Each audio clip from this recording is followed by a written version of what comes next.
check my camera then for a second. I thought we were a little bit off, which must be weird because that must mean that my colleagues, when I talk to them at work, must be looking a bit weird at me as well. Let's see how many people join. Shall we? I'll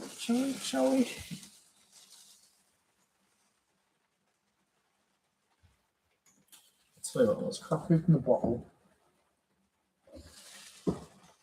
Got a few beauties tonight. Most of these are British ales.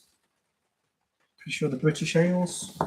And we're starting off with one that's very close to me. This is quite literally just a stone's throw from the Kingdom of New Orleans tonight. We're starting with Iceberg from Titanic, which you might think is poorly named, considering the dark fate of the Titanic on her maiden voyage.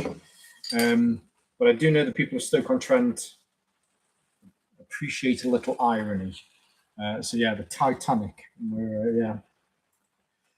How's it going, everybody? As we usually do, whilst people are joining, we'll just go through some basic rules. If in the event of an emergency, a fire, anything like that, you need to leave the building, please feel free to leave wherever you are in an orderly and safe manner. If at any point you need to go to the toilet, this isn't primary school, feel free just to go to the toilet. I would definitely recommend doing it in an actual toilet rather than just where you are, unless you've got some tenor lady, whatever it is that you might need to potentially use. Morning, Stu. Morning. Yeah, sorry about that. Evening, Stu. How you all, buddy? Yeah. So now we didn't really have a plan for tonight. Usually we'd have like a theme or something like that to go by, but I didn't think in advance long enough. I really didn't. So I thought what we do is just do like a open mic, ask me anything, and then we'll just see where the road takes us. Yeah, but what I thought I'll do is I'll start by asking myself a question about what's coming up with Moorland EDC. So it'll be like, so Rand, what's coming up with Moorland EDC soon? Appreciate you asking that, buddy. There's quite a bit. Actually, I'm getting quite warm now. Me shaving head, it's getting a bit long. Oh yeah, and by the way, if you're just in, we're on Titanic beer, which is their Iceberg Extra Pale Ale, which is nice. The people of Stoke-on-Trent love a little bit of irony when it comes to the naming of their beer conventions.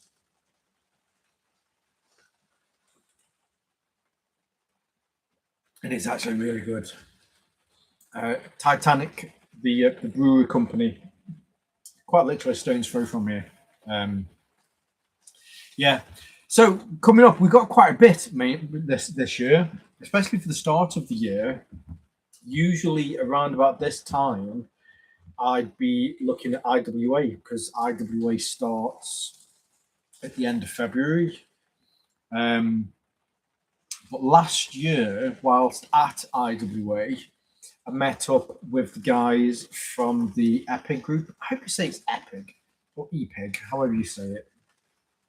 And I'm actually going to go out because there's two events. You have Enforce TAC, which is the first event, and then straight after that, still in the same place in Nuremberg, you have IWA. So at the end of this month, which is actually going to be quite a busy week for me, I'm going out to Nuremberg to work not for Moorland EDC or Moorland Tactical, but I'm going to be working with the EPIG group. So if you see me on their channel, then it is me, but it's just the German version of me, although I don't speak German. The main idea is because German's their first language, as you expect, the German kind of channel. They talk to a lot of English-speaking manufacturers, and I know that Martin, the main guy there, he gets that tired after a few days, and he said this himself. It's not something I've invented. But yeah, he just gets tired and he generally struggles to remember how to speak English. So I'll be going and doing that. A lot out with the level 7. I did, yeah. Actually, that's a cracking jacket. Now, the year, or at least last year, I probably got the most out of that. This year, I've I've been very lucky that I've had some really nice cold weather gear sent to me. So I haven't touched the level 7 jacket probably since last year. However, it is still hung up in my hall. Mrs. Morland is always kind of asking me to rotate jackets and stuff. Hey, how's it going, buddy? Um, so yeah, it's still hung up in the hall. But yeah, just purely down to Snugpack sending me a couple of jackets and coats, and me picking up the Buffalo Special Six last year as well. Um, it's just kind of been sat there whilst I've been testing out some other ones. This one from Storm. Um, this has been doing really well, and there is another one. Do you know what? I haven't got it in here. I must have left it in the house. That's another really nice one. So there will be some more content coming out on that soon. Are you thinking of picking one up, Stu? Is that why you're asking about that? It's an awesome jacket and really good at keeping you nice and warm, especially this time of year.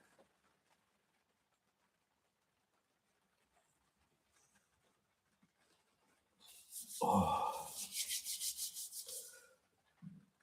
So yeah, so the next well, actually, I say the next month, but it'll be the last. It's the last week of February.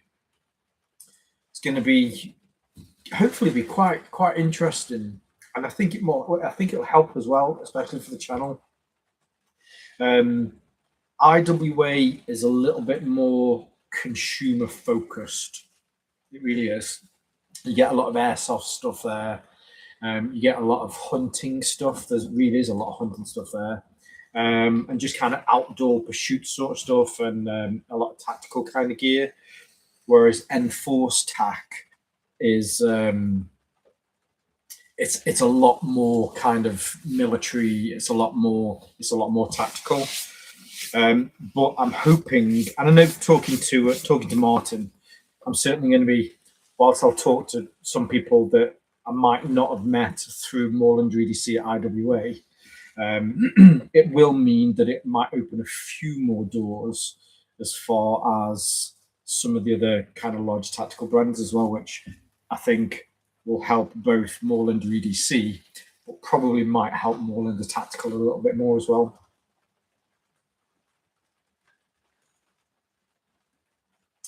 Hey, hi to the people that have just come in. Yeah, do you know what? I'm thinking of making some content tomorrow because I've got to try and work out what I'm away next week with work, and I've had a couple of things, and the weather's been really shitty here recently. So there's been a couple of days where I've been out, and I've just had to reach for my poncho to do stuff. And it just got me thinking that I've got quite a few ponchos now from Helican Tex. So tomorrow, which will mean hopefully on Sunday, I'm going to be bringing out some content on Helican Tex and all of their ponchos that they've got, because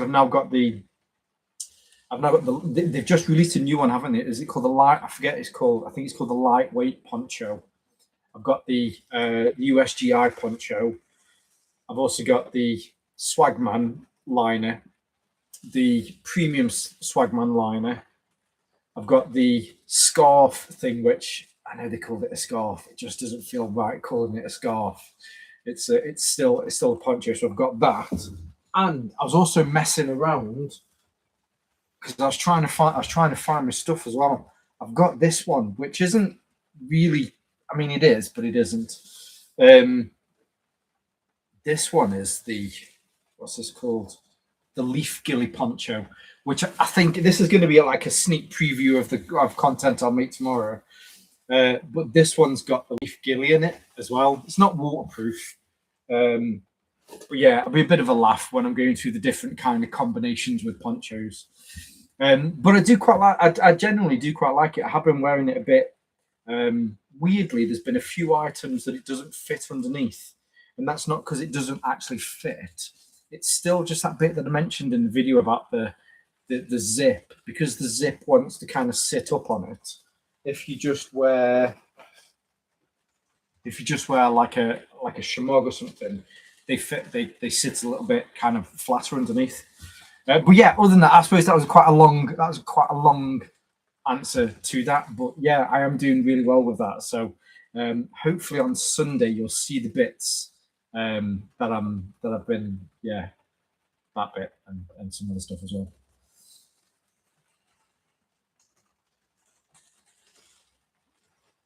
Oh, sick! How do you find it? How do you find the Hacker 25?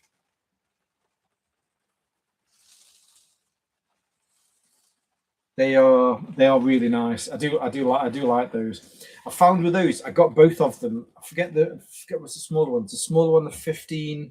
There's a 15 and there's a 25, isn't it? Um, the 15 one's great, but I use the 25 a lot, especially when I'm just out walking. It's just such a really nice day pack. And the fact that you've got those side pouches that you can just throw something into, whether it's a drink or I don't know, whatever you want to chuck in there. Yeah, such an awesome pack.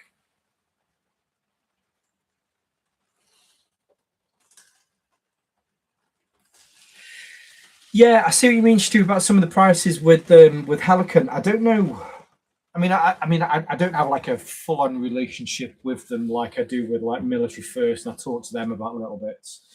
Um, but I know certain things that they're going to be stopping soon, and I think I don't know if they've had some issues with the manufacturers or what, but some of the prices have been kind of creeping up a little bit. Um, I think they're very lucky because they still have that sweet spot that they're within that kind of not too expensive but still very good value for money.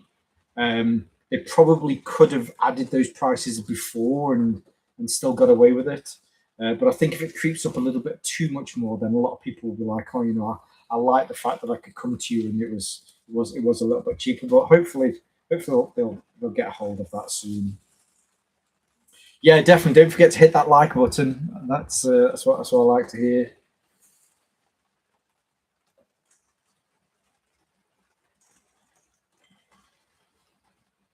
You know, it's off topic, but I need a suggestion for a knife. It's UK legal under £300.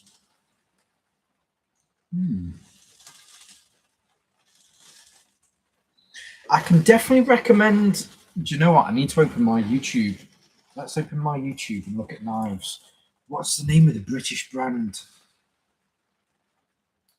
Oh, it's named after a Viking longboat that was found somewhere. Let's see if I can find. Oh, let me see if I can find it. Right, hold on. Let's check because I've made some content on these, and I highly recommend these knives for value for money. They are absolutely awesome. It is the Who knife. Make sure you check out the Who knife. Titanium scales. Oh, I can't remember the specs off the top of my head at the moment. Still perfectly UK legal. There are non-locking within the kind of the 3 inches thing. But what they wanted to do was they wanted to make sure that they could find a good steel, and they wanted to be able to make it so that it was yeah. So I think I'm trying to think which versions I've got. I think I've got the version one, which they did a wee little update. So it's kind of version one, but it's like version 1.2. They changed the detent in it and they changed the springs in it. But other than that, it's pretty much version one. And then they did a second version, which had a scoop out where it didn't have. I can't think now, but yeah, they're on a few different versions. The guy that makes them, Carl, absolutely sound guy. They're awesome knives and not too expensive as well. They don't make a massive amount of profit on every single knife. They kind of do them in small batches.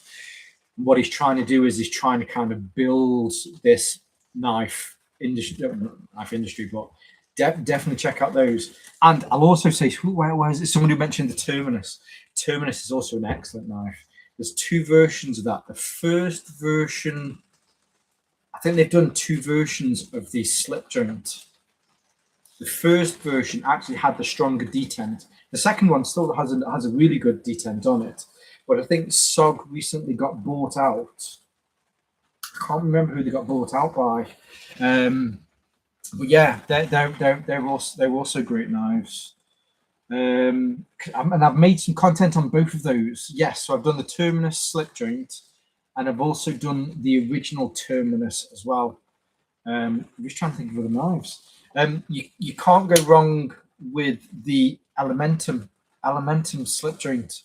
They brought this out last year. This one isn't. This is the original OG Elementum, but the Elementum slip joint is another excellent one. And then of course you can go up in price depending on how much you want. Might have to think about that. Do you know that'll probably be a good one. I'll tell you what. There's also, this is a good shout out because I'll see if I can. There's another. I probably shouldn't be like trying to find stuff while I'm talking to you guys. There is another guy. Here we go. Teddy's EDC. Ted Howells. Can I write in the chat here? Yeah, I can. Right. Let me see if I can find.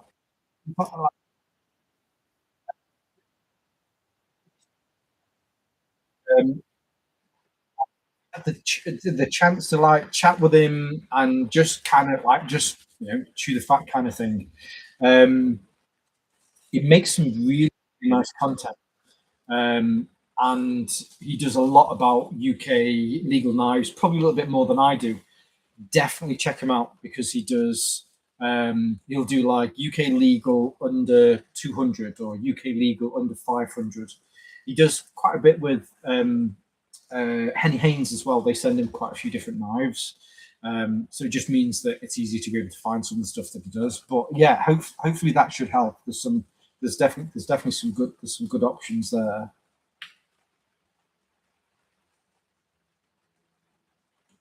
Yeah, awesome. Really glad to hear that you like the Kahaka. I'm just a massive fan of Savota. Really am. I'm not even ashamed of the fact that I'm a Savota fanboy. I think it's fine to be fanboys, and I think it's fine to kind of be stupidly enthusiastic about stuff. So when you see and you get one of theirs, guys, absolutely blowing a gale outside. Hope you can't hear that. But yeah, it's kind of cool to get something and just be like, yeah, I really do like this. And the Cantamus is also an excellent bag. Unfortunately, I mean, I have a large bag collection, and I've even got even more inside. The Cantamus has ruined everything because I compare everything to the Cantamus. Yeah, it's a struggle. There's an Australian company, Crossfire. They've got a bag which is about a 37-litre bag. I keep eyeing that up, which I think I just need to pull the plug and just get one. But yeah, it's nice having a bag that you kind of you really do like about that sort of stuff.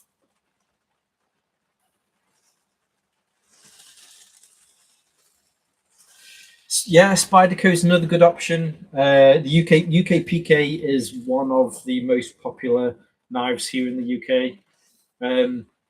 What I struggle with sometimes is it's how people perceive knives.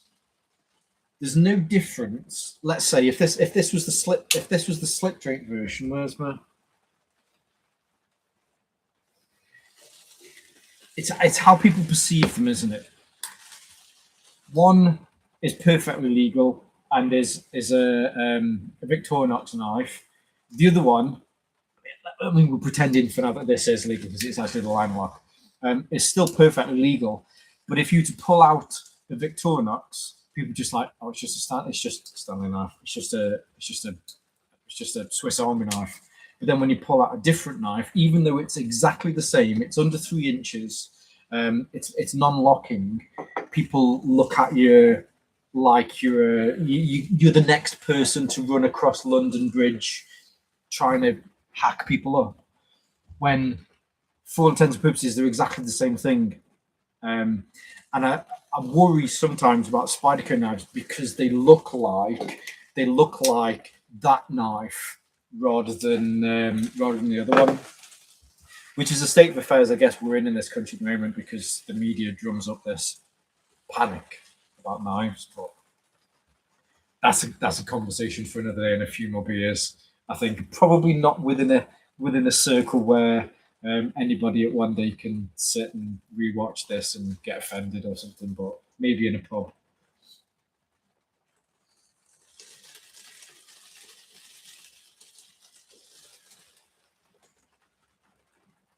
Carry the old foot. Okay, let's have a look at this. I wonder if I need to check to see if I can get something so I can share my screen. So as far as UK carry is concerned, it needs to fit. So this is if these are the ones I'm looking. So if it's more of a utility knife, it's a strange grey area utility knives are, because it's kind of classed as a fixed blade. So if you're going to work and you have a utility knife in your pocket and you work in a warehouse and the police stop you and they're like, why have you got this? Then you can say, you know, I work in a warehouse and I'm off to work now. In fact, I work in that warehouse there. And whereas being around during the day with a utility knife, because it's, you push it forward and then that knife will go into a detent and then it'll slide back. So they are a bit of a, unfortunately, they are a bit of a grey area that in most instances, the police will take that from you. There's been a lot of cases where, especially in pubs, people have been slashed in the face with utility knives. There was a case, I'm pretty sure it was in Essex. There was 2 guys arguing in a pub. And it wasn't even one of the guys that was arguing. His mate came up behind, started to kick off with the other guy that was arguing, pulled out a utility knife and went to slash his face. The guy moved back and moved his head, and he cut his the vein of. Damn, I should know that. Yeah, he cut his carotid artery, and he bled out in 5-6 seconds. That's quite a big case, quite a few years back. So whenever the police see utility knives, they just go, "Now we're taking this," and you're probably going to get a fine or something with that. So you have to be careful with those. Ooh, I've clicked on something. It's come up.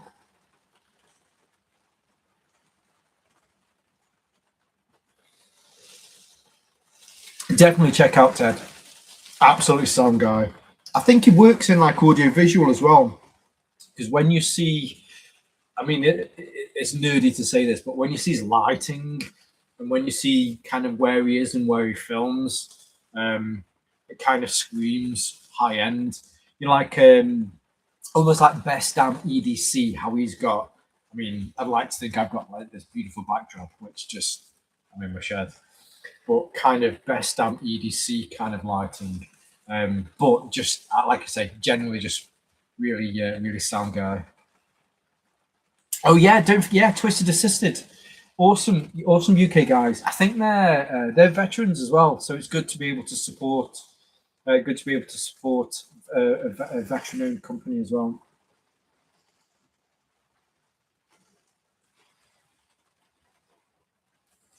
Do you know I was on the 511 website the other day. I've done a couple of reviews, but it made me realize that there's so much stuff in their back catalog that I need to go back and I need to make some content on. I've done the 20, I've done the 12, I've done the 24, And it made me real. And I've done the 100. It made me realize I've missed out the 72. No idea where I've missed out the 72. And then there's another one I think called called the All Hazard one or the Hazard? And then there's the Moab kind of crossbody bags as well. And I don't even know why I've not gone back and done those. I need to go and I need to pick those up and make some content on those. Need to what I was also and I mentioned this before. I want to do destruction test. I want to get a Rush 12 or a Rush 24, and I want to do destruction test.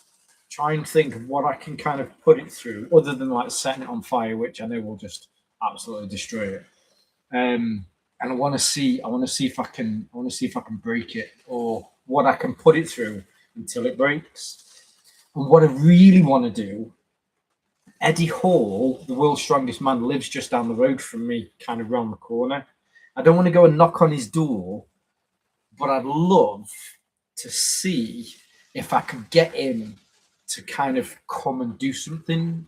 So I spend however long and I'll film all the bits where I've tried to destroy it and probably half destroyed it, and then see if Eddie would like to come in and just Hulk freaking and just rip it apart, just to see if Eddie Hall. I mean, he could.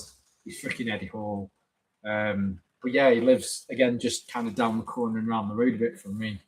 I think that'd be cool. But yeah, I need to get into a little bit more with 511 and pick up some more of their bags.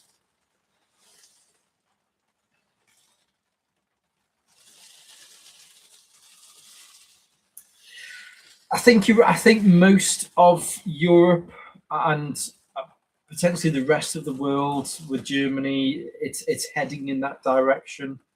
The US at the moment seems to be that last bastion of no, it's not the knives' fault, it's the people's fault. It's not the guns' fault. It's a people problem. But the way that Europe, the UK, Australia, New Zealand, South Africa, actually, I'm not too sure about the rules in South Africa. But I think a lot of countries now,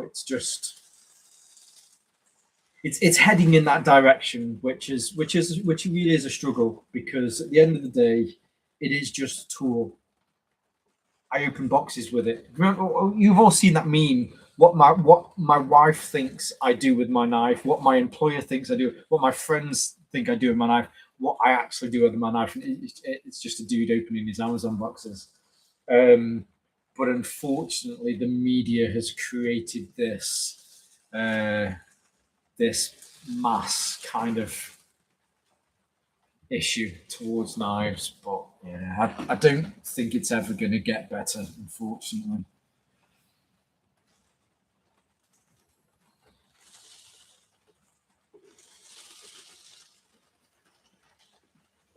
So that's the first one now. Now it's a good question to everyone else. Is everybody else having a beer tonight? Now I've got three, and I'm randomly going to pick. So next we're on Butty Back. It must be a Welsh. It's from, where's this? I haven't got my glasses on. God, I'm bad. I can't read. It's got to be a Welsh beer called Butty Back. That's why I picked it up.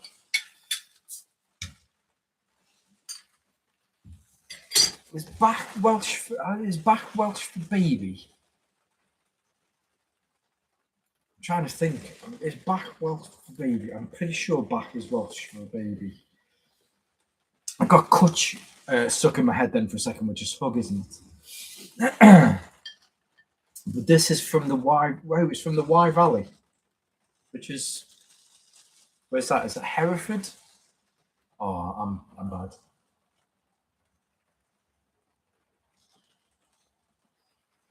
Oh, that's really nice. That's actually nicer than the first one that I tried tonight. Although the first one was nice, that is very nice. And it says it's even very Moorish. Highly recommended. First time I tried it, and that's a good drink.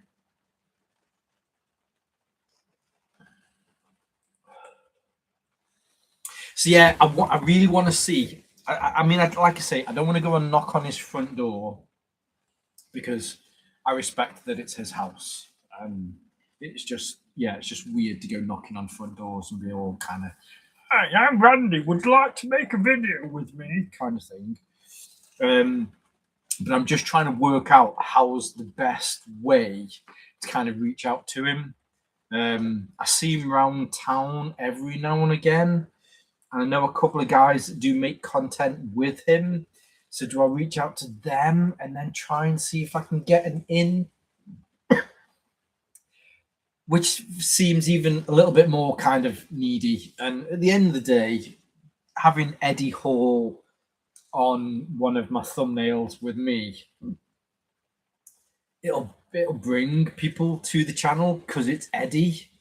But yeah, I don't want to be too kind of, oh, you need to come and make some content with me kind of thing. But it would be really kind of cool if I could.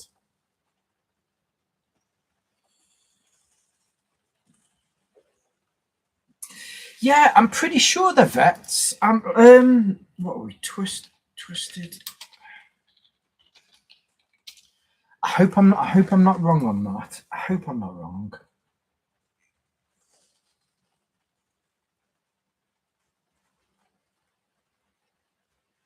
It'd be weird just for me to sit here and try and read whilst I'm talking to you guys.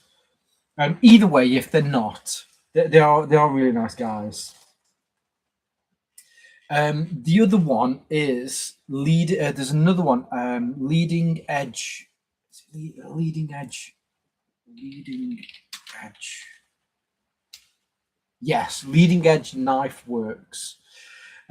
Check them out as well. Let me see if I can find this again. I'll put this Leading Edge Knife Work. Missed it. Let me put this link in here for you. Let's see if we can find this. Oh, this is the Facebook link, but you know it'll do. One of my favorite type of knives are friction folders. Such awesome knives, and possibly the safest slip joints because you've got that extended tang that you can put your thumb on to make sure that it doesn't close around. It doesn't close around your hand. And Leading Edge Knife Works make quite a few friction folders. They do a few. So if you want to say, I want this wood, or I want this handle, or I want kind of, you can make your own, but then they do have some other ones on there as well. But they're all made. I should know this. Yes, he is. He's from Northern Ireland. It does say on here. I was going to say he was Irish, but yeah, I'm glad I checked. But he's from Northern Ireland. Again, really, really, really nice knives, and I think you can get them for under 300. And yeah, UK, Northern Ireland. I know Northern Ireland is part of the UK. Yeah, so there's another really good one as well. Yeah, I do need to work. Eddie does have a tank, and I've seen him driving round the town in his tank, and it looks sick.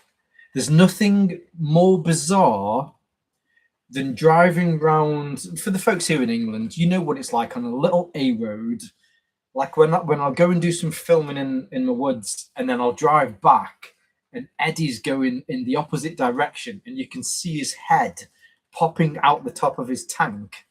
And you go past, and you're like, "That's fucking Eddie Hall in a tank." Just kind of really weird. One of the weirdest days you'll ever had is driving past the world's strongest man with his head stuck out the front of a tank as he drives around. But I saw him. He did a thing with Brian. I think it's Brian Shaw, who's a US guy that comes to the UK a lot because they make a lot of content together.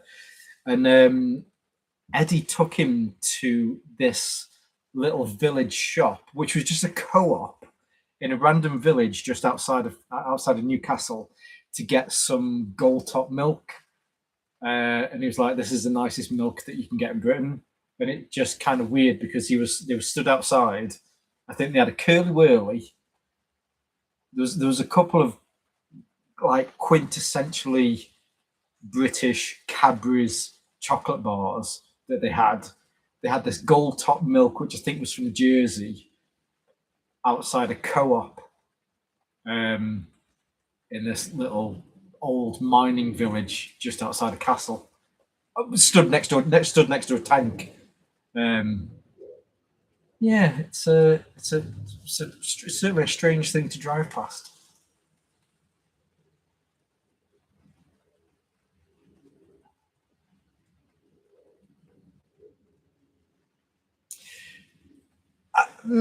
I don't know about testing the fob gel on Eddie Hall. It might be a good laugh. It certainly might be a weird one to try. There's a UK guy that I follow. I'm trying to think of his name. I think his name's Dean Todd or something like that. He starts every single video with, "Do you know who I am, kid?" or something. I made him sound like he was a Scouser. I think he's from Wrexham, and he does a lot with Eddie Hall. There's also another couple of guys that are from Stoke, Burslem or Tunstall way, and they do. I think they're called Bad Boy. It's Bad Boy something or Bad Boy. I can't think what they're called. But they also do a lot of stuff. But they do like those weird ones where they sit in a car and drink and open that. What's the Finnish stuff? It's either Finnish or somewhere from Finland, Sweden, or Norway. Is it like the pickled herring? And they sit in a car and open it, but they've all got really bad gag reflexes. So there's 5 guys sat in a car trying to open a can of this stuff, and they're literally just like throwing up on each other. That's it. That's the stuff. And they sit there, and it looks like something from. Hi, I'm Johnny Knoxville, and this is Jackass. It looks like one of those kind of skits, and they're all just throwing up. And that's another one. I could maybe reach out. Oh, is that out? There you go. It's Swedish. I could reach out to them and see if that might be a little in that maybe I could get to Eddie. But yeah, I don't want to just come across as just some guy that's. I like how the channel's grown over the last nearly 8 years, and it's like, oh, am I really just taking advantage of the fact that Eddie Hall lives down the road from me to get more views, kind of thing? I don't know. It'd be like the equivalent of me putting out a video on UK knife safety, and eventually someone like Asmongold or somebody like that did like a reaction kind of video to it. You get a hell of a lot of followers just from that, which would be awesome. But it's a steady growth. It's a marathon, folks. You got to remember, it's a marathon. It's not a sprint.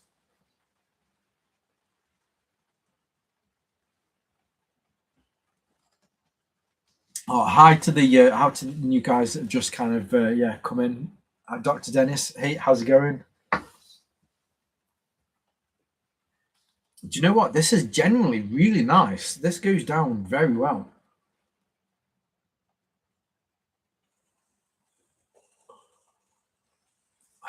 That is really nice.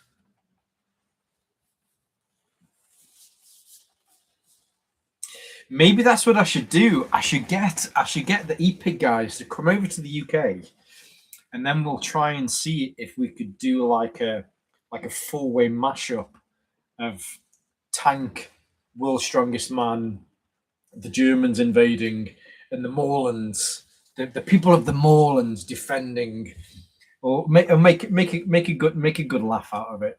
The one thing that I do like about the EPIG guys, and I think I know the German sense of humor and the British sense of humor are definitely different, but I still do think in a way they're quite similar because we're both really quite self-deprecating and chatting with the guys while we're over there. You say something daft and like, oh, you do that again, we'll send the Zeppelins back over or something. And I don't know, it makes you realize that there's they're Yeah, they're good. They really are good lads. I know I say this before, but even if you're not good at German, you really should check out the lads over on EPIG. Yeah, they're an awesome channel. Looking forward to working with them in working with them in February.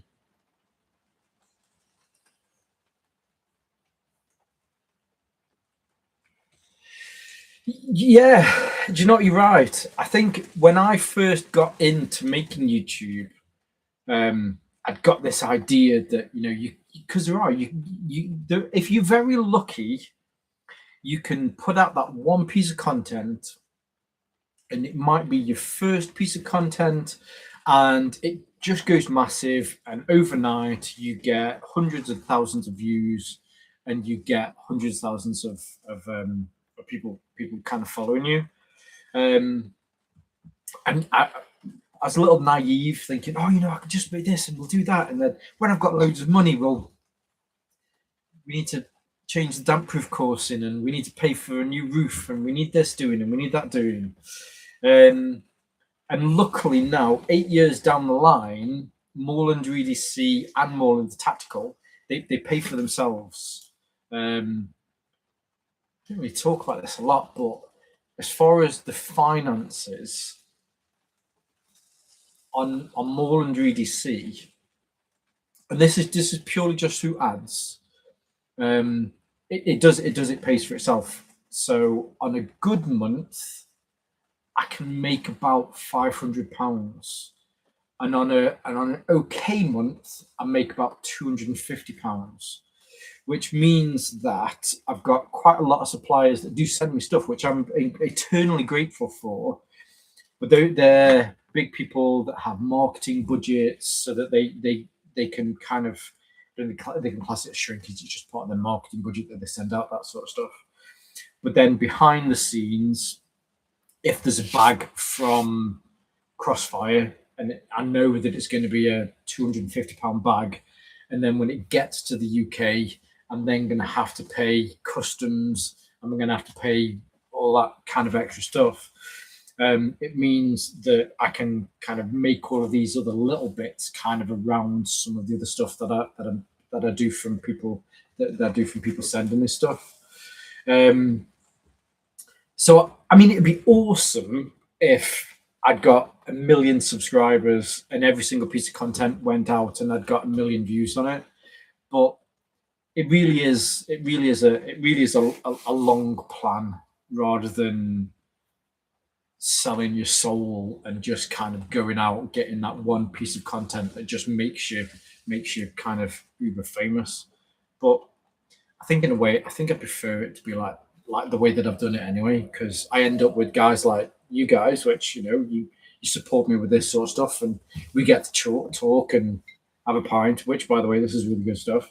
And yeah, I don't think I'd want to be that big. I mean, it'd be awesome to make the money that some people make through YouTube, but I still like the fact that I can go through and I can read my comments. I don't get to reply to every single comment, unfortunately, because it's got to the point that there's so many. But I do read every single one, and if there's a question, I'll try and reply to those questions. And plus, I've got to know locals. Like when you work in a pub, I'm sure most people here have worked in a pub. When your locals come in, you know what they're going to order, so you've already got that pint ready. That was me pulling a hand pump pipe. So locals, like on here, I recognise a lot of your names because you comment on stuff regularly, and I like the fact that I've got regulars, and we're all distant friends. We're all Moorlanders. As soon as you become a subscriber, you become a residential member of the Kingdom of the Moorlands. That's how the immigration works within the Kingdom of the Moorlands. It's how I get to vet people. So yeah, it is good like that. Yeah, definitely. As far as the for Epic Group, the subtitles are awesome. My subtitles in other languages get auto generated by YouTube, And I know that some of the German subtitles, when Martin's talking in his fluent language, when they go into English, they kind of come out a bit weird. So Martin does spend a lot of time going into YouTube, and he types out his own subtitles to make sure that everything's perfect. But weirdly, he has started using recently, I don't know if anybody's noticed this, he has started using the AI dubbed voiceover stuff. Martin's got a beautiful voice. He really does have I've got a bit of a man crush on Martin. He does have a beautiful voice, but the AI YouTube voice, there's a bit of a disconnection between Martin and when you've heard his voice and the AI voice. But yeah, the subtitles are excellent. And in a weird way, there are quite a lot of German words that are very similar to English words, considering the English language was based on German. So it's another nice way to kind of work on your German language skills. So the beers tonight, I've actually got, so the first one, I don't know, I've put it, where's the first one? Oh, the first one that I had, this is from a local brewery. This is from Titanic, because strangely, Stoke-on-Trent has nothing to do with the Titanic other than the captain of the Titanic, Captain Smith, was from Stoke-on-Trent. So there's a local brewery called Titanic Brewery. That's a really good one. And then this one, I highly recommend this one. This is Buttyback, which I assumed was which is a Welsh beer and is highly recommended. This is really nice. I got this from Morrison's. If you're in the UK, go to Morrison's and you can get this. But this is real. I've got a bit of a sweet tooth, and this has got a little bit more of a sweet flavor to it.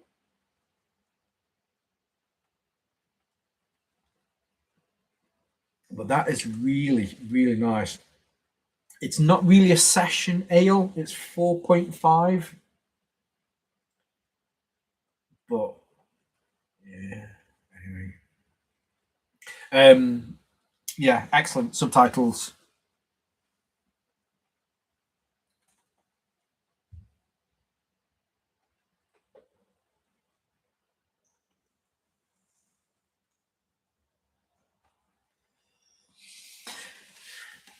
Yeah, I see what you mean about kind of the sponsored stuff. I get a lot of I get a weird random, like there's a gaming company called Mad Cats that make controllers, and they make chairs, like office, like gaming chairs. So I do get a lot of people saying, "Oh, we'd like you to do a 1 minute segment in your video just to talk about one of ours." Which again, I kind of feel a little bit flattered that they get in touch with me, but then part of me is just like, they don't care who I am. They just want another person that they can just go, "Oh, here's a free chair." It's a write-off to them because they've got the marketing budget. Here's your free chair, make a minute's worth of content, and it is what it is. And I do know that there's a lot of people out there that someone will send them a flashlight, they'll send them a torch, they'll open it, and they'll just go, "This is what it is, this is what it does." If that's how their model works and it works for them, then that's cool. I don't mind that. There's people out there that just want to see the basics. They want to understand what it is, how it works, what you click, what you don't click, kind of thing. But like, I got sent another light the other day. This is one from, I want to say it's called Spiras, SP. Can you?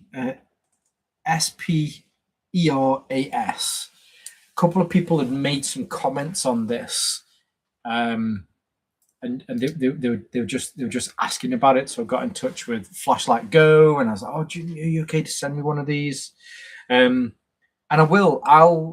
when people ask me how long, they're like, can you send? If I send you this, can you make some content? I'm like, yeah, I'll make some content, but I've got a.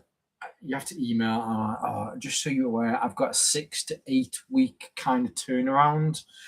And what that means is, if there's other stuff that I need to make sure that I'm making some content on, that I can. But it also means that I get to keep it in my pocket. I get to actually try stuff. I think it's important to do that. And again, I'm not taking anything away from the people that don't do it, because some of their channels are way more successful than mine, and they make a lot of money and they get sent a lot of stuff. I think there's just something about that credibility of just knowing that I've kept something in my pocket for a month and I have tried it and I have had a play with it and I've worked out what it does and how it works and how it doesn't work. Or like with this now, the battery on it's awesome, but if you put it in some of the higher modes, the battery goes really quickly. But it's knowing that, isn't it? You wouldn't want to buy a car from a person that's never driven a car before, would you? That was a weird analogy, but I guess it kind of makes sense. Yeah, it's a weird one, because I think with YouTube you don't want to sell your soul. At least I don't. Call me old fashioned. And I know there are a lot of people that do that, and they have made a lot of money. But the amount of people that send me stuff or ask me about stuff, would you like to review, or would you like to make some content on this? And I just say I don't think it suits my channel. Although weirdly, I don't know if any of you remember, I have made a few pieces of content on some underwear, different boxes. Those weird ones that you're supposed to like put your knob through the hole kind of thing. So there's another company called Attack that I did make some content on last year, and they've just got back in touch and gone, "Oh, we've got these new boxes. Do you wanna make some new content?" I'm like, "Hell yeah!"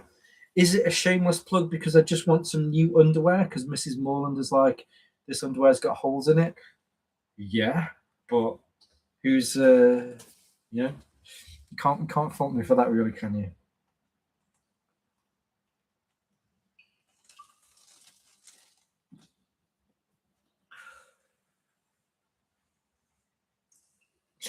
Yeah, do you know, I've not really had too much of a problem with like loopholes and that sort of stuff. I think there are some kind of dodgy folk that do want to send you some stuff. But I've been very, I mean, touch wood, I've been very lucky over the last 7.5, 8 years that when people get in touch and say, we'd like you to make some content, most of the stuff, well, actually, I take that back. Especially over the last 2 years, maybe 2 or 3 years, I get loads of Chinese companies going, "Hey, Mom, we love you," and you can tell it's a copy and paste email that they've just put in. Sorry, that beer's giving me hiccups. And they're like, "Oh, we love your content. We love the passion that you put into stuff. We've got this product, and we think it will really suit your audience." And then you have a look at the product, and it's like a garden chair. You're like, "What? Really? What did I have one today? I had one today. What was it? Oh, I won't find it. I had one today, and it was just something really. Oh, that was it. And they've sent me 3 of these emails in the last 3 weeks. Sat nav controlled lawnmower. 3 emails they've sent me. We really, really think that this is suited for your audience. I'm like, what? Delete. And then they sent, like I say, they sent me two other ones. Like, "Oh, Mr. Molander, please, we really think that your channel is awesome for this, and that your audience will really love this." And it's a freaking like a Roomba lawnmower. And I'd love one of those. That'd be brilliant. I'll just keep it in the garden. I'll just keep everything. Actually, it'd probably just like run over the dog poo that the kids don't really pick up for me. But yeah, just this satellite controlled. And I'm like, no, I really don't. I don't think that'll kind of fit well. But everybody else, I've been very lucky over the years that they've either said, "We'd love you to make some content on something. Would you like to have a look at our website?" Which has made it really easy for me because I'll go, "Well, actually, that's the kind of thing that I would probably buy for myself." And I've also been incredibly lucky that I think the vast majority of people, and I know I say this in my content, that they've just gone, "Oh, look, we just want some honest content." And I generally do mean that they've just gone, "Look, if you don't like it, then it's fine." Or I'm just trying to think now. Over the years, there might only be a handful, and literally a handful of people that have gone, "We want to see it before you post it." Oh, hi, hello from Canada. So yeah, been very lucky in the fact that most people have just been happy for me to put my own thoughts out there, whether I like it or not.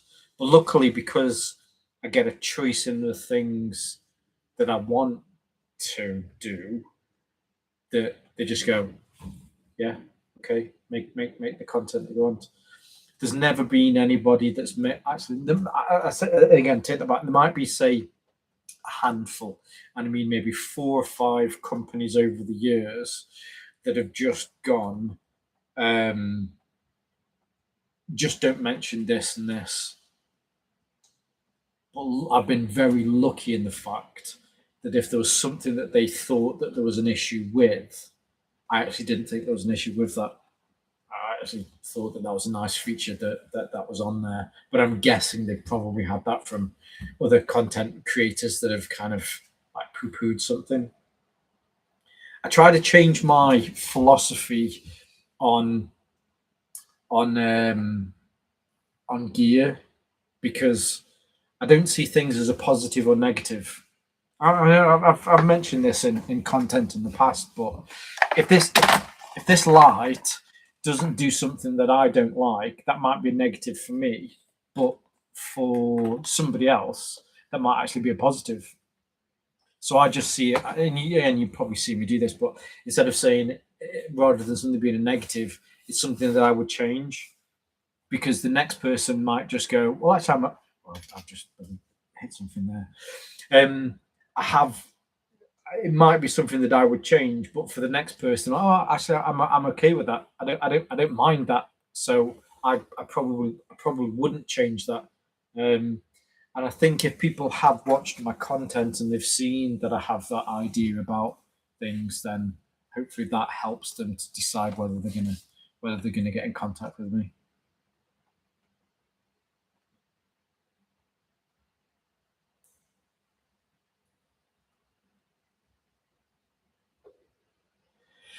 Yeah, I think you're right on that. It's how you see success, and I think in a modern age, success is gauged by money and figures, isn't it? Um, I don't call me old fashioned, call me old fashioned, um, but yeah, I'm sure you probably, hopefully you will. I'm sure you probably, we're all like-minded people here. I'm guessing, but for me, success necessarily about um, isn't about money. It would be awesome. Don't get me wrong. If I could afford to quit my day job and do this full time, that would be great. But I think the fact that being able to do this full time would be the success, not the money that came with that. It would just be that change in lifestyle that I could do this full time. Um, but it's I don't know. I think the attitude towards, especially with kids nowadays, if you went into a school if you went into a primary school in the 80s and you talk to kids, especially here in the UK, you might be actually probably the same if you're in the US or you're in Canada or you're in Europe somewhere, Germany, France, and you went up to a little kid and you're like, "Oh, what do you want to be when you're older?" I guarantee those little boys would have been like, oh, I want to be a football player because footballers do this and they've got fast cars and they've got maybe not like fit birds, or they've got attractive partners. Um, that would be the thing back in the 80s, and that's the success, because that was what the money was attached to. If you were a football player, if it's the US, I know you'd be the star quarterback for the Patriots or something. That would be that thing that would be like, this is it, the big house, the big car, the money. Whereas nowadays, if you went into schools and you said to this young male, what do you want to be? I mean, I've not done this, but I guarantee it's changed.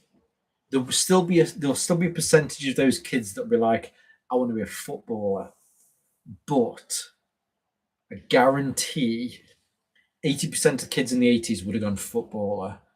Maybe 20-30% of kids nowadays will be, I want to be a footballer. The rest of the kids will be like, I want to be a Twitch streamer.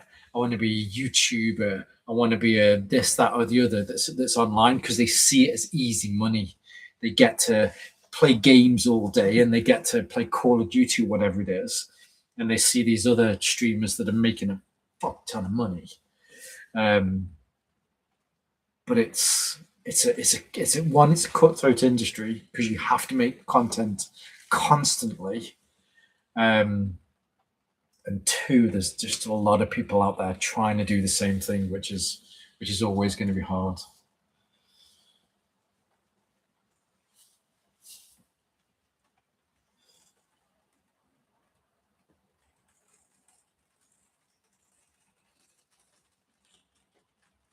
Yeah, the freebies are awesome. They are genuinely nice, and I'm still, when a company reaches out to me and they're like, I've actually watched some of your stuff and I really like this video that you did, and you're just like, I'm genuinely humbled by that sort of stuff. Even after 7.5 years of making content, when a company reaches out and said, I like that you did this, would you like me to send you one of ours?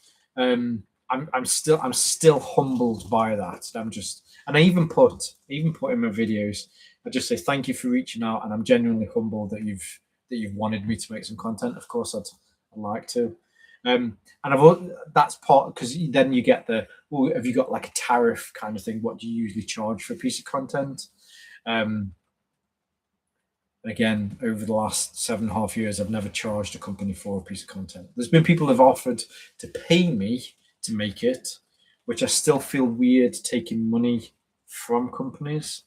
So instead, on the 2 instances that somebody's offered to pay me to make the content, I've said, no, don't pay me. Send me whatever it is that you'd like me to make some content on. I'll happily make some content if you want to give me a free whatever it is. And then afterwards, look, if you want to give me, I don't know, $75 for making that, then that's fine. That's up to you if you're happy with the content. But I don't want to take that money from you beforehand, because it might give me some sort of like unconscious bias to like it more. If you get me?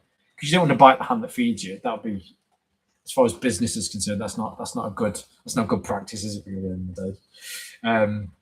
But having that attitude of, I tell you what, I'll make the money, I'll make the content. If you like it, you can send me. Here's my PayPal. You can send me $75 if you want, but I'm happy to make it, because I enjoy making content. It's good fun.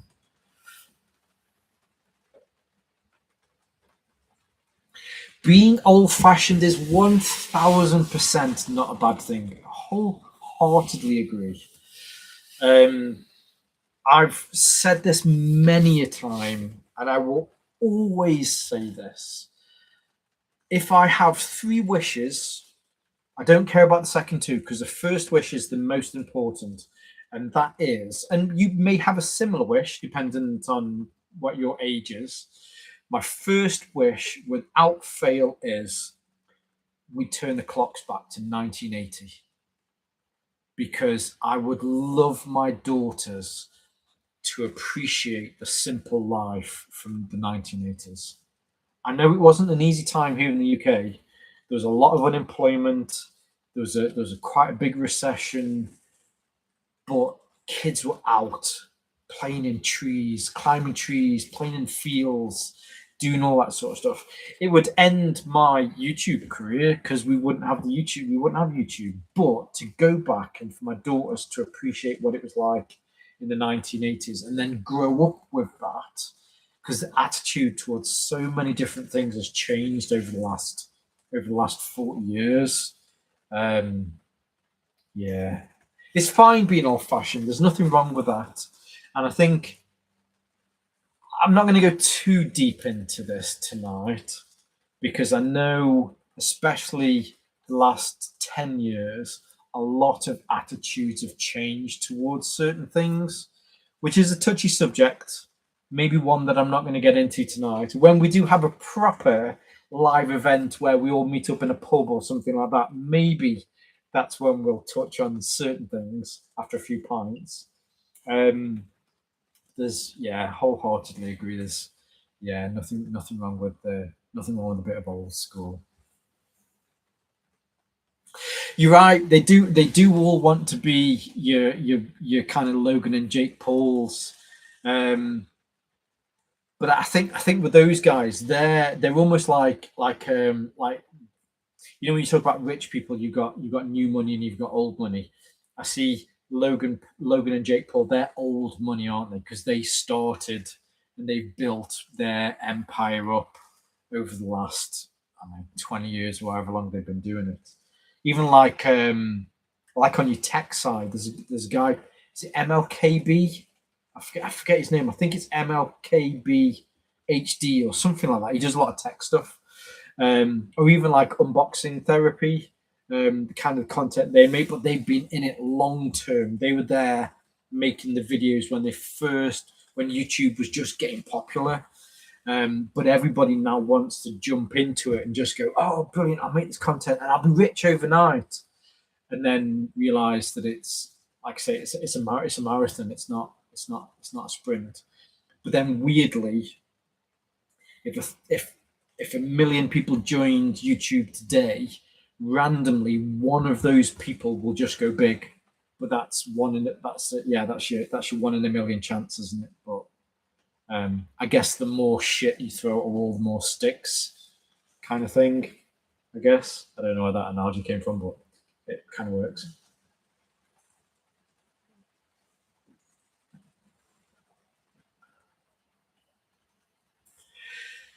Yeah, especially with your mind. Again, not to get into it too much today. Um, I do agree with some of the limitations that are being put on there for minors. Like both of my daughters, um, when they were in primary school. Now I know there was a lot of kids, and I mean a lot of kids when they were in primary school. Which I'm just trying to think what's primary school. It's like ages 5 to 10 years. I think it's 5 to 10 years here in the UK.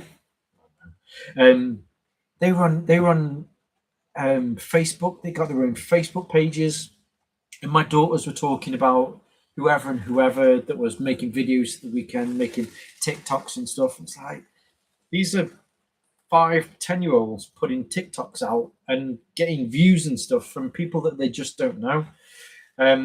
So I get it. I do get it. I think the Online Safety Act is a Trojan horse.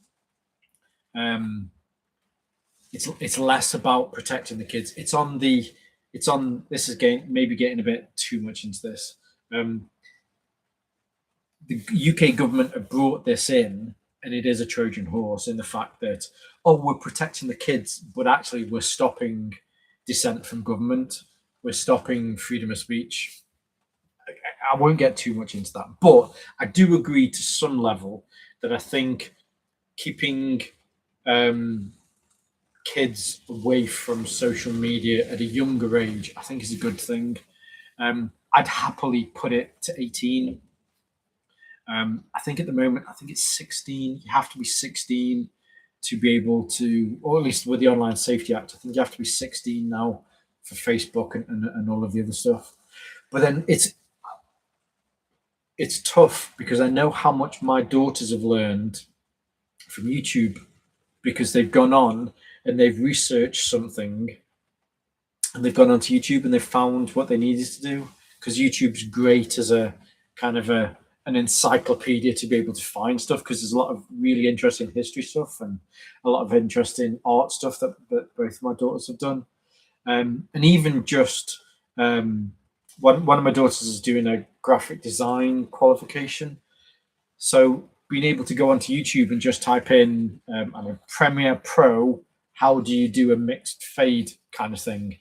If they were under the age of 16, then I think they're only allowed to see kids YouTube, which is just again just a little bit weird because there's a lot of uses for kids on YouTube, but then it's a fine balance because there's a lot of really fucked up stuff that kids shouldn't be seeing on YouTube. Um, yeah, it's a weird one. I do struggle with that sort of stuff, but the way that it's going now and the way that some restrictions are going in, it's a little bit government overreach, which again might be. I think we'll leave it at that for tonight. Let's put a let's put a we'll come back to that one at a later date. But yeah, it's a struggle.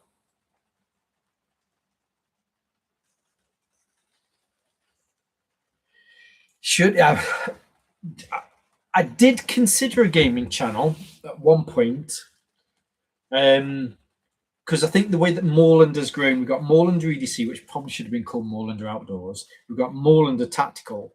It wouldn't be within the realms of thing to do like a Moorlander gaming kind of thing. But I've always been a console gamer. So I don't know if it would work because I would need to kind of work out. And also, I use one of these stupid mice, which I don't think work very well for online for actual gaming. And the other thing is, I'm a little bit locked. You can't see it at the moment. So I've got my laptop here, I've got my main screen here, and then I've got a third screen here. The company that I work for, their IT department is ridiculously anal. So I can't install my own games on my laptop. So I need to work out a dual screen kind of thing. But it might be another avenue, maybe a few years down the line. If Mrs. Morlander is absolutely fed up with me and needs to just get me out of the house, I could come out. I could come out into my garden man cave and maybe game for a bit. Do quite like I like your Battlefield 6, but I also really like the Tom Clancy games, like Splinter Cell, Ghost Recon, and The Division. Really like those games. So yeah, maybe in the future. Ooh, the long dark road to Vostok. What's road to Vostok? Let's have a look at this. Again, so apologies for just kind of googling stuff whilst road to Vostok.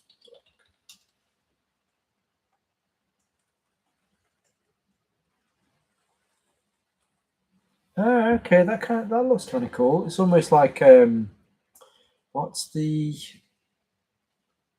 It came out last year, Microsoft one. Oh, I can't think. But yeah, that looks quite cool. Maybe that's something that I'll consider maybe in a few years when I'm expanding my portfolio. I believe is what the younguns say nowadays. 90s and early 2000s, yeah. So I started high school in 1990, left 1995, did 3 years at college. So that 1990 to 1998 were, what do they call it, like your informative years? I forget what they call it, but that was pretty good. And then straight after that, I got into a lot of like late 90s, early noughties rave culture. Me and my wife, who was my fiance at the time, we got our first flat. So there was a lot of late nights, in raves around the Midlands and northwest. Back to my flat and chill for a few hours into the early mornings. So I'd happily go back to the 90s again. Maybe what we could do is we could do a loop. So it starts 1980. So the people that grew up in the 90s could appreciate the 80s. Or start in 75. It starts 75. You do half of the decade of the 70s. You do the 80s. You do the 90s, and then you stop at around about 2010 because that's where people started just going a bit, a bit doolally. I think that's where the mental health epidemic kind of crept in. So finishes at 2010, and then cycles back around again to 1975, and then it's just this constant loop, like Groundhog Day, but it's like a 35-year cycle, and then just keeps going around those 35 years.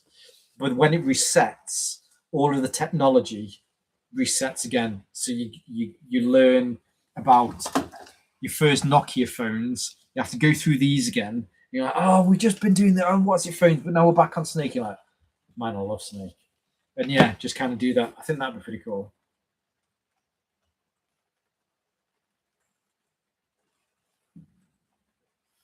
I, in a weird way, I think pre-2000s would with modern day stuff would be cool, but then in another way, it would just be good to go back to that sort of stuff.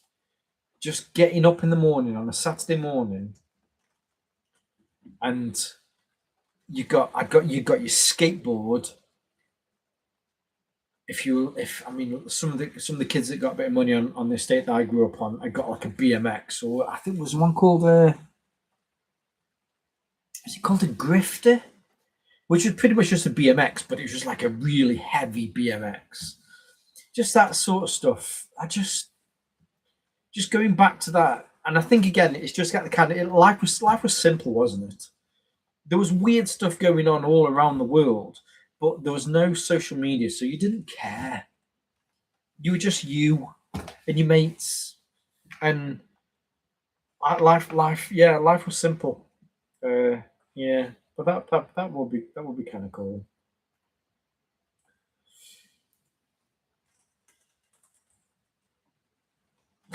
Yeah, it is a little bit. It is a little bit like money. Yeah, I think so. Like with your Nvidia stuff, I think it'd be nice to have a decent PC. At the moment, I work from what is it? It's a Lenovo ThinkPad, but because I work in graphic design and I do quite a bit of rendering for my own videos, but for the clients that I work with in the pharma industry, I need something that's got a bit of clout behind it as well.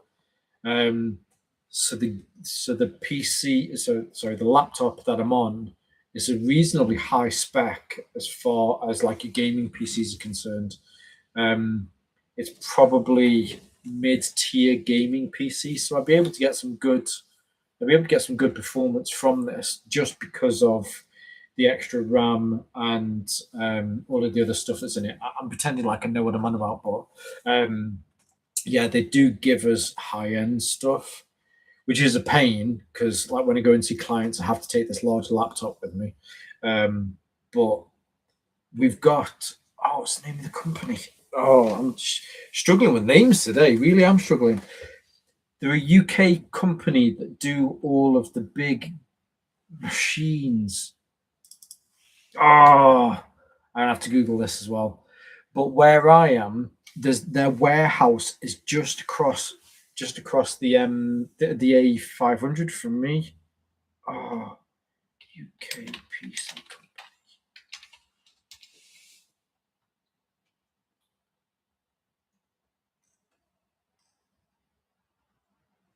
I can't think who they're called, but they're just across the road, and I'd love to be able to go to them and go, "Oh, make some content. Do you want me to do a 60-second plug on one of your PCs?" Yeah, that would be awesome if I could get a nice PC from them, and that would mean that I could get into overclockers. That's it. I just found it. Overclockers. They have a warehouse and I think that's where they make some of their PCs before they send them out. Is just again stone's throw from me. It'd be awesome if we could get a PC from them. And hey, by the way, if anybody's today's sponsor of this video is Overclockers, the finest PCs here in the UK. This is my plug for them. So hopefully they'll send me a nice PC. By the way, and that is, so anybody that's just entered the chat, if you're here in the UK, Butty Bach, excellent. Really enjoyed that. You will see more from that in the future. The next one that we have today is a classic, absolute classic. You get a lot of this. I don't think it's a split. Where's me?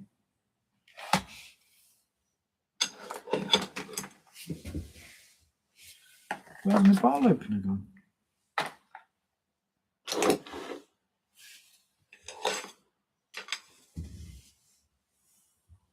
Where have I put that? Oh, it's down there with the rest of my bottles. Timothy Taylor.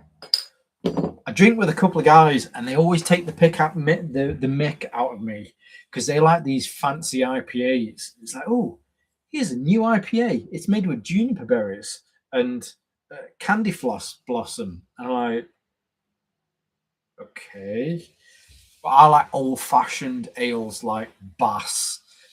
When I first started playing rugby, the rugby club that I played at, they got Bass, they got Ruddles, and they'd got Pedigree. I finished a game with Dad. Do you want a pint? But I'd love a pint, Dad. I mean, I was very underage because I know. Well, actually, it's probably a little bit later, but I'd be like, yeah, I can have a pint of Pedigree because that's what my dad drunk. And I grew up on old-fashioned, working-class kind of ales, beers. Timothy Taylor, another kind of classic. I don't think they're from. They're never necessarily. Do you know what? I'm going to read this now and find out that they're made in Kidderminster or somewhere. Keighley, yeah, they're made in Keighley. Anyway, Timothy Taylor's Landlord, quality, good, old-fashioned British beer. So yeah, this is what I want now.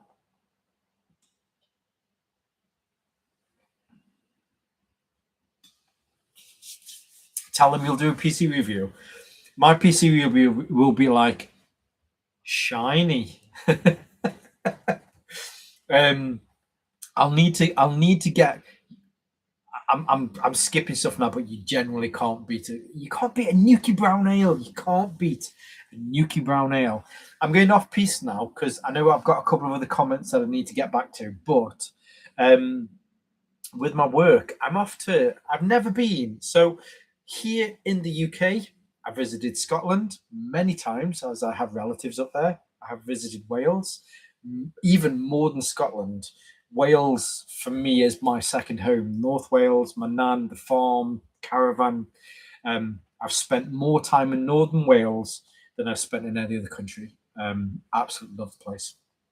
And of course, I've been to England. And the Kingdom of Moorlands, whenever I leave the Kingdom of Moorlands, we're surrounded by England, so we have to go there. But for my first time ever on Monday, I'm traveling to the Emerald Isles. I've never been to Ireland before. So with work, I'm going to Ireland to see some clients and to do some stuff. And really, really looking forward to having a proper Irish Guinness. Never had a proper Irish Guinness. I don't know a single person that's gone to Ireland and gone, oh, the Guinness in Ireland, it's all right if you like that kind of stuff. Everybody goes, English Guinness is okay, Irish Guinness is double thumbs up. So yeah, really looking forward to going to Ireland on Monday to see some clients and drink quite a lot of Guinness, hopefully while I'm there. But yeah, kind of talking about again, getting back to kind of British ales. Nuki Brown Ale, awesome, but I'm looking forward to trying some genuine Irish Guinness on Monday. Again, shameless, not really a shameless plug. It's my birthday on Monday. I wasn't supposed to be traveling. I was supposed to be seeing clients on Tuesday and Wednesday, and then flying back Wednesday. But they're like, "Oh, it's going to be real kind of squeeze if you can't fly on Monday." And I was like, "Well, Monday's my birthday, so I prefer to be here with my wife and my daughter." So, if you really could fly on, if you could fly on Monday, that would be really good because you can get there in advance. And I'm like, okay, I'll fly on Monday, but when I get there, I'm gonna get some Guinness because if you're gonna stop me from drinking on my birthday, I'm not coming. They're like, it's okay, we'll let you drink on your birthday. I was like, oh, brilliant. Oh, thank you. I appreciate that.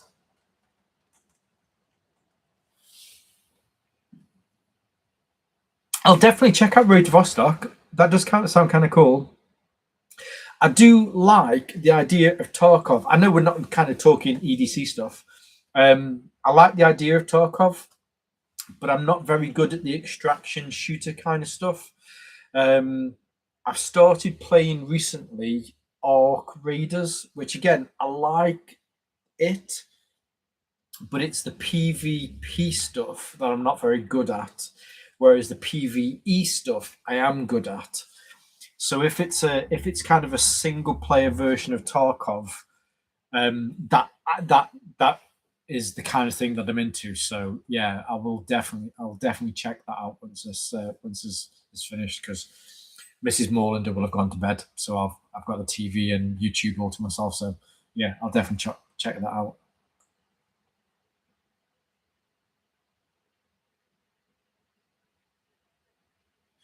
No way. So he's got a partnership with Savata.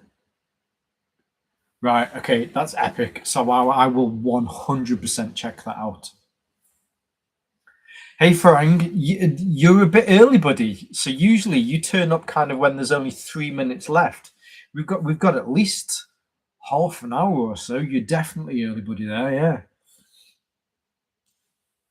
So you're born in 70. So I was born in 79, um, which I'm on the because there was. So if you're 75, if I'm right, there's Gen X, then there's millennials, isn't there? But then there's a cusp between the two called an exennial, which is like a little bit Gen X and a little bit millennial. So I'm 79 is on that cusp between the two, but yeah, it's such a great period of time. And you're young in that age, aren't you? So you don't really know the hardships. Both my parents had got 2 or 3 jobs. My mum had got 2 jobs. My dad had got 3 jobs. Plus, he did lots of weird little odd jobs as well. Because again, money was hard in the 70s and 80s. And you don't appreciate how much your mum and dad worked to make sure that when I went and played rugby, that I got new boots, and the boots that I played in, they were Dunlop boots. They weren't like these expensive boots, but I could still go and play, and my dad would take me to play. Um, and as a kid, there's a bit of naivety about that, but that's the beauty of being a kid. You go out on your skateboard, or you go out and you climb trees. Moorlands were awesome for that sort of stuff because I joke with a buddy of mine. So, an old manager of mine, he lived in like the thick of Stoke on Trent, which is a very industrial kind of town. So every day when he was a kid, if there was no school, he'd go out and he'd smash windows in warehouses, or he'd find cars and set fire to them. And I was like, Jesus Christ, mate! My lifestyle as a kid in the Moorlands was like a freaking Enid Blyton novel because I'd be out building bases and climbing trees and swimming in rivers and swashbuckling with sticks, whereas he was spitting at prostitutes and running from the police and that sort of stuff, which he actually used to do, which was a bit weird. I don't know why he'd do that sort of stuff, but yeah. I'd freaking love my kids to appreciate just what it was like then. And I know it's all romanticized, but I've probably gone on about this way too much. maybe I should. Maybe I'll try and get in touch with overclockers. I don't think that they probably would do. Although if I said that it was part of making my content so that I could like render my videos on it, then maybe.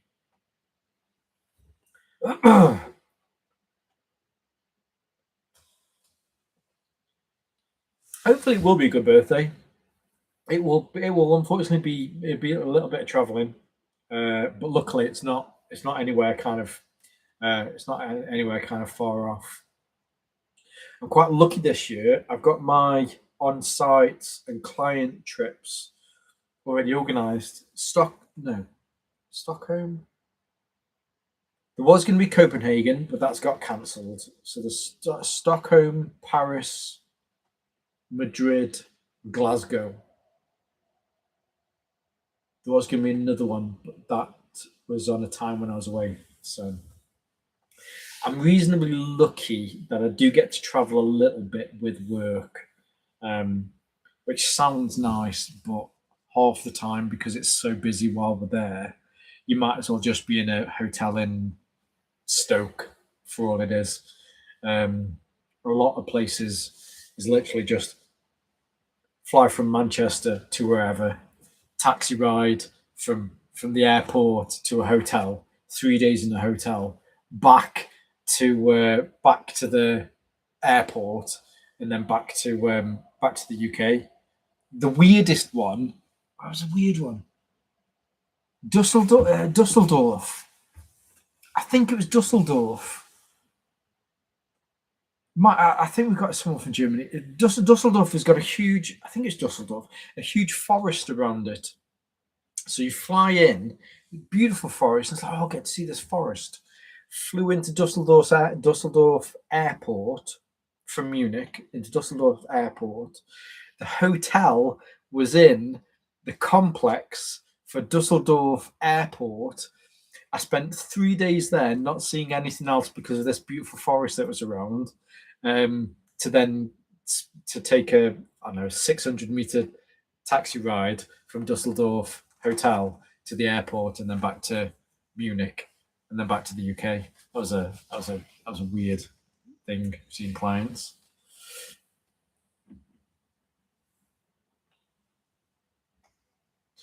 You are 100% correct on that. Playing outside.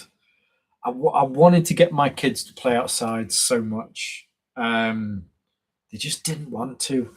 And my kids were just at that age when the time that I wanted them to get outside is when COVID hit. And due to you can't go outside, then they were just like, no.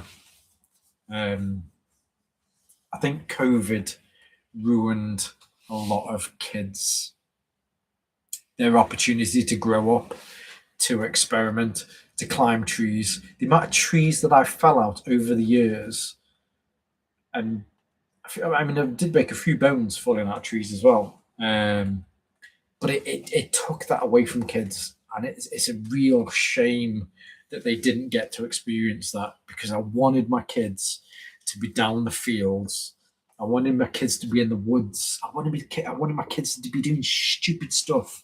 I know girls don't do as many stupid stuff, which is probably why they live longer than men. They don't do as much stupid stuff, but in the moorlands, everybody does stupid stuff because there's not really much more to do. But yeah, playing outside. When you talk to your kids now, hey, Eric. Yeah, I am good, brother. Eric, everybody meet Eric. Eric is an absolute legend.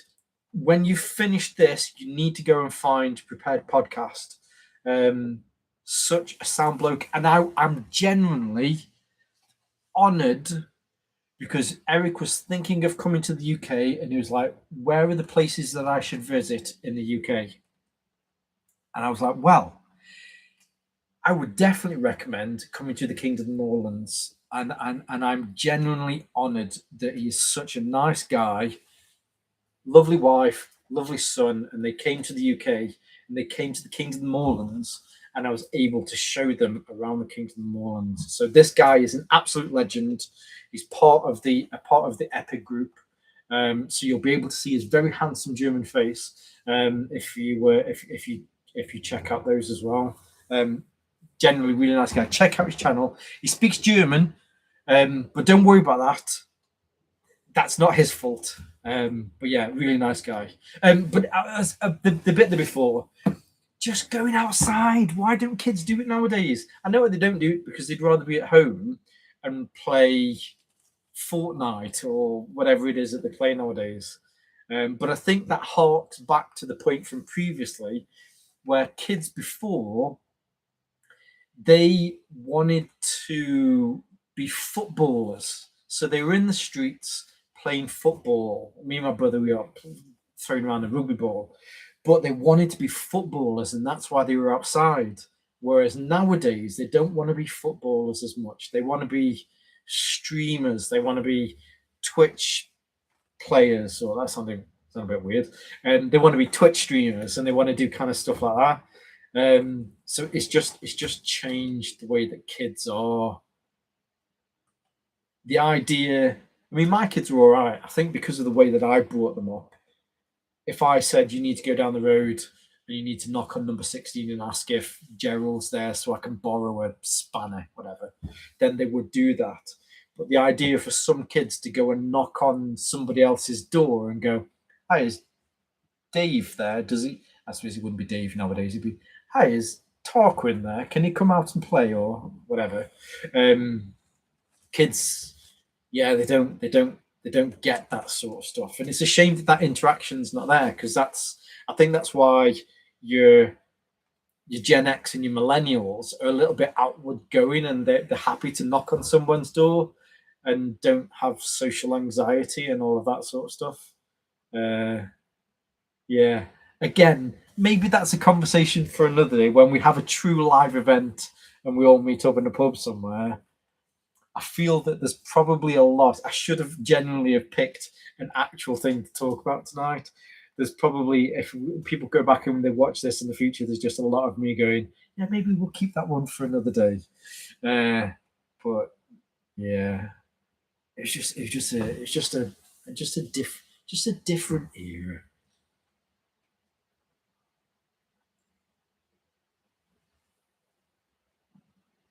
Yeah, so many of you from the beginning of this will hopefully remember. So I was talking about Enforced TAC and I was talking about IWA. So Eric will be at Enforced TAC doing some stuff there as well, which yeah, definitely looking forward to seeing him. Yeah, I think. Well, you're going to have to come back to the Kings of the Moorlands so that you can go back into Manchester to Affleck's Palace, to the figure shop. Yeah, so you can get some Star Wars figures or whatever it was. So cool. Do you know what? I'm just trying to think of some of the recent stuff that I've got. So recently. Well, I mean, you might have seen the Storm jacket, which recently arrived. There is another jacket which I have left in the house, which is really nice. Let's see if I can find this. So it's Storm. I think they have a couple of these. One is more. Let's see if I can find this quickly. Clothes. Here we go. So this is the one that I will be making some content out soon. So this is the other one that they've sent me, which is actually really nice. I was lucky enough that I got to meet up. I need another awesome company. It's less of a company, but you should definitely. Let me see if I can find Instagram. Both of these lads. Oh, quick. Right, okay, sure it does. Let's find this. Give these lads a follow. If you're on Instagram, give these lads a follow. These are from Lakota Outdoors. One is they're both veterans. One is ex-army. One is ex RAF. Yes, he's ex RAF. I hope he's XRF. I'm sorry, Stu, if you're not. Anyway, absolutely awesome. So we've done a walk recently. Definitely going to meet up with them in the summer as well. So we did a walk recently around Stanage Edge, and I took that storm jacket out with me. Really, really nice. Great in the wet, great in the cold, and some really nice features. Some nice features on there as well. They do another one, which is a little bit more civilian. If I drop this one in here.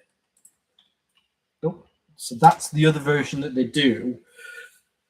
And again, so when I made the content on this, I mentioned in there, it just feels a little bit more like Corinthia, which is a good thing if they're trying to kind of get a little bit more higher end. But they've also sent me. Oh, I'm not sure. I haven't seen it. So this is Highlander gear. This is their Force 44. So I think they've got a couple of lines. So they had originally a line called Force 44, or this Force backpacks, and this is their elite version, which is kind of the next step up from that, which is really nice. We've done another kind of nice couple of walks with that. I'm just trying to think what else there is. I've got a couple of bags from Warrior Assault Systems, which have been really nice.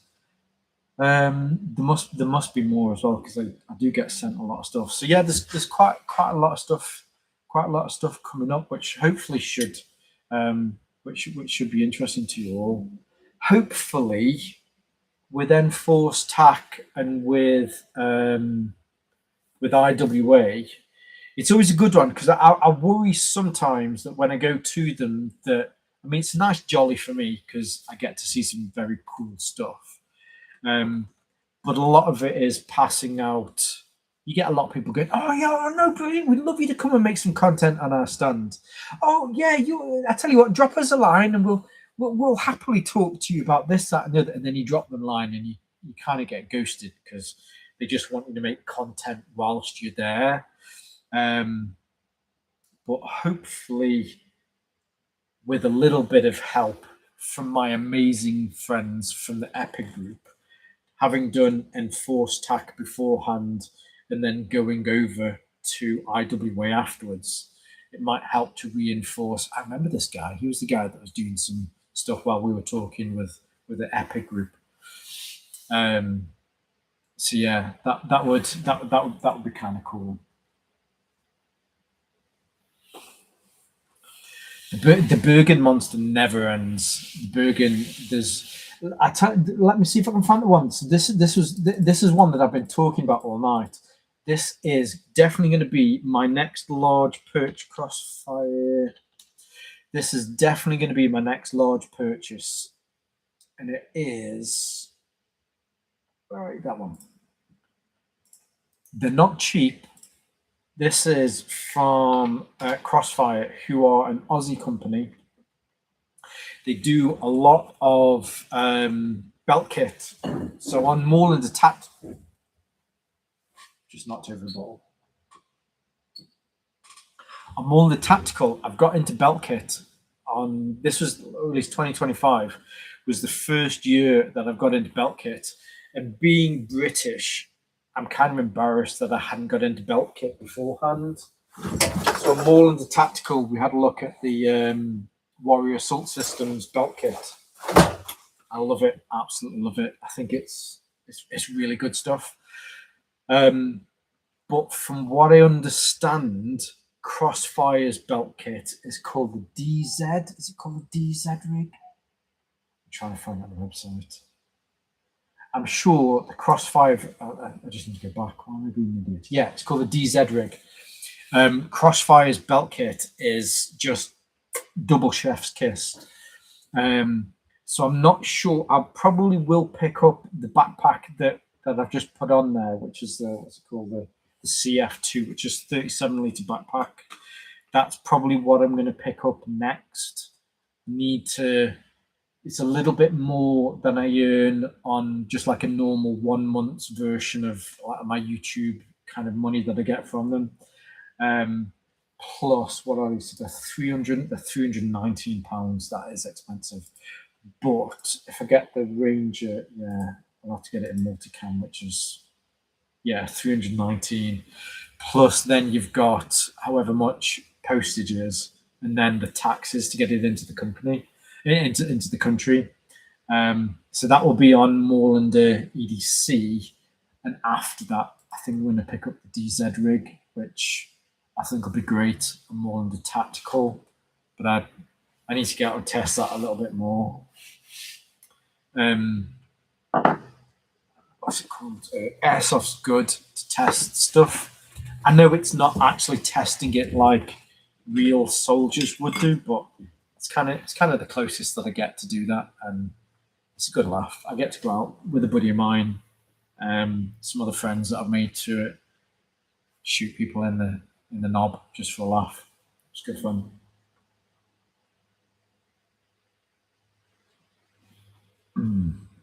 Timothy Taylor is going down really well. It's such a good pint. If everybody is ever in the UK and you get to try this, definitely looking forward to seeing you too, buddy. Genuinely really am. Everybody needs to go and find Prepared Podcast after this, because Eric is genuinely like a brother from another mother.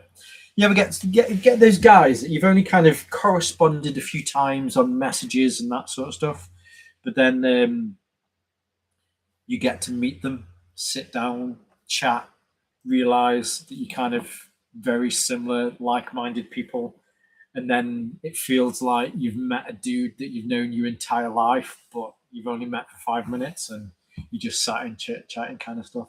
He's a genuinely really nice fellow, and you should check out his channel.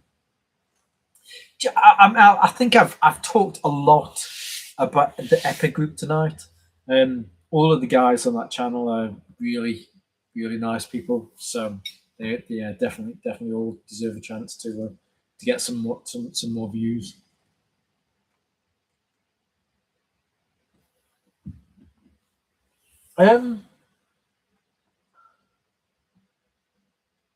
Sorry, that was weird. That sounded like there's something behind me then for a second.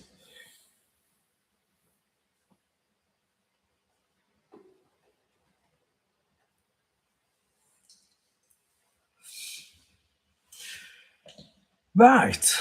I think it might be, although there's never a good opportunity to come to a close. I'm just trying to think if there's anything else to kind of talk about. Is there a last question? I know it was a bit of an open mic tonight. If there is a last question, if not, it might be. Oh, we usually do a giveaway. We haven't done a giveaway tonight. Let me move this bottle out of the way because I don't want to knock it over. I haven't got a specific giveaway because before the giveaway was we did one from Olight, didn't we? But I have a magic box of tricks. So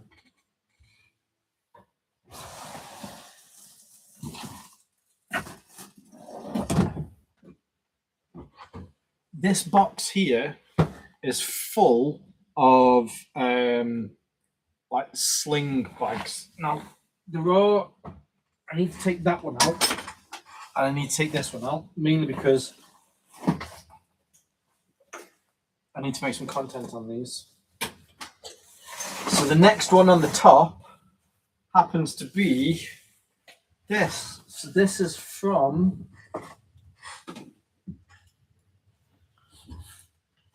Topo Designs. I can't remember what this is called. I've got it on my channel because I've made some content on this. Let's see what this is called.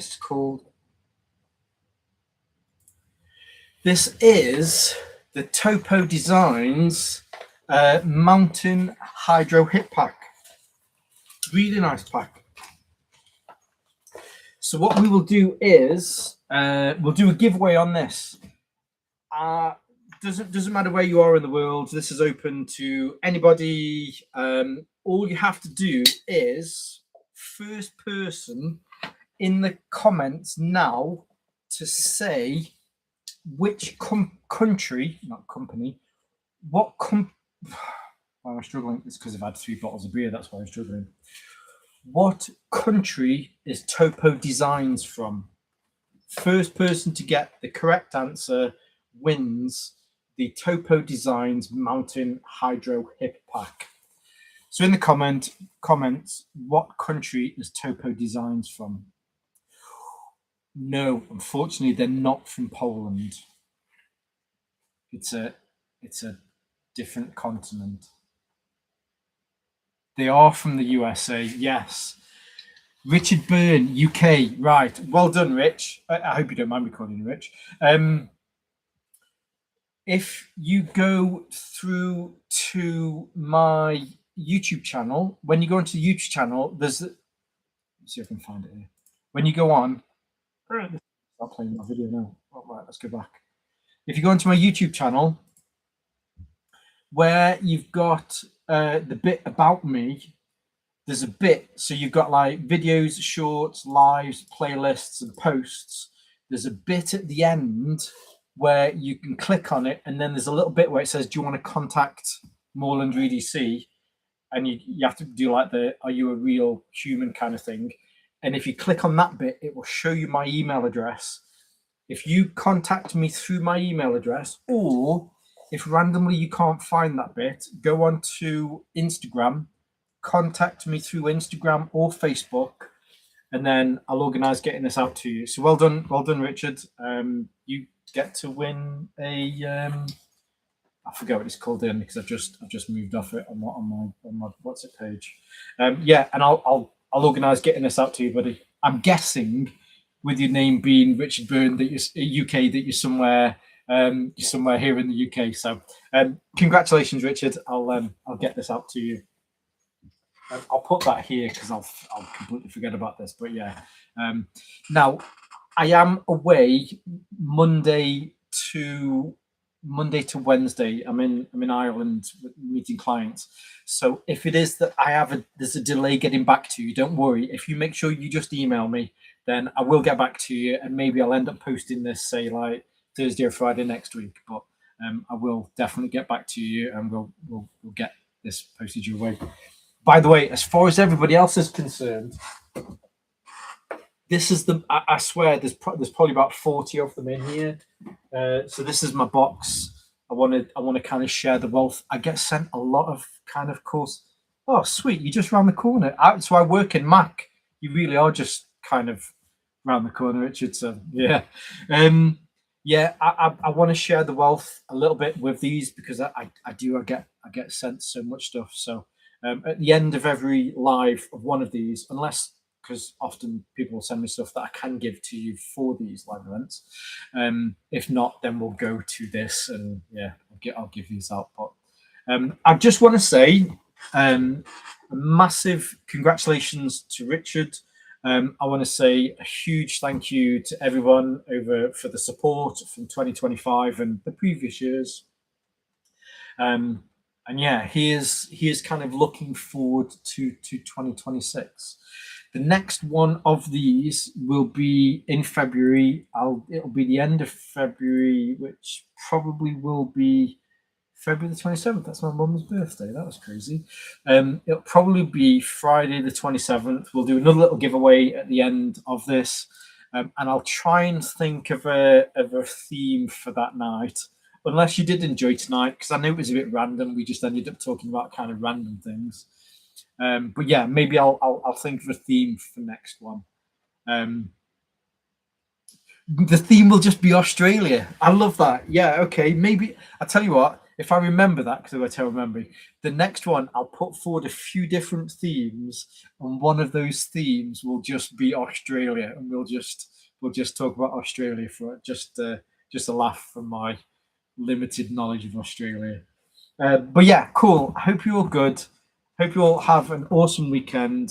Content will be out on Sunday as usual. Because I'm away, I'm not going to be able to get some done for Wednesday. Might skip Wednesday, but then the following Monday. And yeah, so here's to friendship. Here's to good health. and here's to here's the 2026. Yeah, and I will see you all soon. I don't know how to end the stream.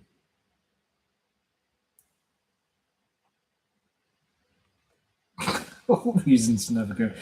When you look at the amount of like box jellyfish, sharks, crocodiles, spiders, drop bears, you have to be careful of those drop bears. There are some funny reasons why not to go to Australia, but at the end of the day, the Aussies live there and they're freaking good people. So yeah. Anyway, right. I'll see you all soon.